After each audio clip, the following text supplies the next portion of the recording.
এক অসাধারণ টেস্টি খাবার। এই খাবারটা অনেক মিস করি গাইস। আসসালামু আলাইকুম, সবাই কেমন আছেন? আশা করি অনেক ভালো আছেন। আলহামদুলিল্লাহ আমরাও অনেক ভালো আছি। আজকে আমরা ভর্তা করব। আপনাদের ভাইয়া বাজার থেকে অনেকগুলো আমরা এনেছে। তো গাইস আমরাগুলো দেখতে কিন্তু অনেক সুন্দর। আর এখন আমরাগুলো ভালো করে পানিতে ধুয়ে নিচ্ছি।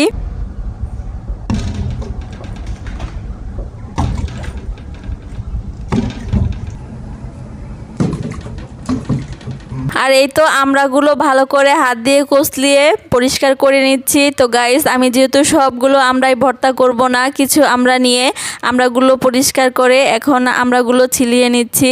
শহরে আসার পর থেকে কিন্তু ভর্তা জাতীয় খাবারগুলো অনেক মিস করি, কারণ গ্রামে থাকতে সবাই একসাথে মিলে ভর্তা বানিয়ে খাওয়ার মজাই আলাদা। আর ওইভাবে সবাই মিলে একসাথে ভর্তা বানিয়ে খেতাম।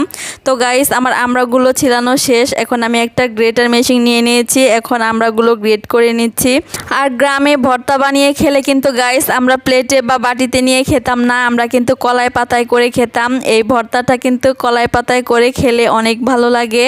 আর যখন সবাই মিলে একসাথে খাওয়া হয় তখন যে কোনো খাবারই অনেক মজা লাগে। আর সেই খাবারটা যদি ভর্তা হয় তাহলে তো গাইস কোনো কথাই নেই।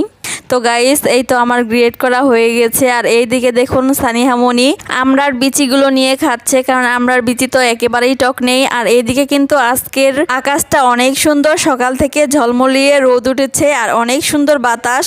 তো গাইস আমার এইদিকে কিন্তু গ্রেট করা হয়ে গেছে। আর এখন আমরাগুলো আমি মাখিয়ে নিব। তো মাখানোর জন্য আমি প্রথমে পরিমাণ মতো লবণ দিয়ে নিচ্ছি। এখন দিয়ে দিচ্ছি মরিচের গুঁড়ো। মরিচের পরিমাণটা আমি একটু কমই দিচ্ছি যেহেতু এনা সানিহা খাবে। আর এখন আমি পরিমাণ মতো চিনি দিয়ে দিচ্ছি, একটু মিষ্টি হলে কিন্তু ভালোই হয়। আর এই তো গাইস আমি বেলকনিতে একটা লেবু গাছ লাগিয়েছি, আর সেখান থেকে আমি দুইটা পাতা ছিঁড়ে নিচ্ছি। আর এখন পাতাগুলো আমি এই ভর্তার মধ্যে দিয়ে দিব। তো গাইস আমি লেবুর পাতাগুলো পরিষ্কার করে নিয়েছি। আর এখন লেবুর পাতাগুলো ভর্তার মধ্যে দিয়ে দিচ্ছি। লেবুর পাতার গ্রানটা কিন্তু অনেক ভালো লাগে, যে কোনো ভর্তার সুন্দর একটা ফ্লেভার আসে। তো গাইস আমি লেবু পাতা দিয়ে এখন ভর্তাটা ভালো করে মাখিয়ে নিচ্ছি। আমার ভর্তা মাখানো দেখে তো আমার ক্যামেরাম্যানের জিভে পানি এসে পড়েছে। গাইস আপনাদেরও যদি এই ভর্তাটা দেখে জিভে পানি চলে আসে তার জন্য কিন্তু আমরা কোনো মতেই দায়ী নই। তো গাইস আপনারাও কিন্তু চাইলে বাসায় এইভাবে মজা করে ভর্তাটা বানিয়ে খেতে পারেন। আর এইদিকে কিন্তু সানিহামণি টেস্ট করে দেখছে যে ভর্তাটা কেমন হয়েছে, আর আমিও দেখছি গাইস অসাধারণ হয়েছে। আর এদিকে দুই বোন দেখুন ভর্তা নিয়ে টানাটানি শুরু করছে। এনা বলছে এনা খাবে আর সানিহা বলছে সানিহা খাবে।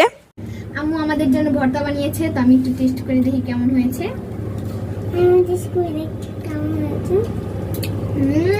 আম্মু অসাধারণ।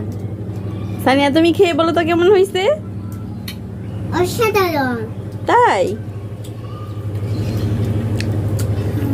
তো গাইস আমরা ভর্তাটা কিন্তু আমাদের কাছে অনেক মজা লেগেছে। এনা সানিহা দুইজন মিলে কারাকারি করে খাচ্ছে। তো গাইস আপনারাও কিন্তু চাইলে বাসায় এভাবে অল্প সময়ের মধ্যে ভর্তা বানিয়ে খেতে পারেন। তো আজকের ভিডিওটা এই পর্যন্তই। আমাদের ভিডিওটি কেমন লেগেছে অবশ্যই কমেন্টস করে জানাবেন। ভিডিওটিতে একটা লাইক এবং শেয়ার দিতে ভুলবেন না। সবাই ভালো থাকবেন, সুস্থ থাকবেন। আল্লাহ হাফেজ।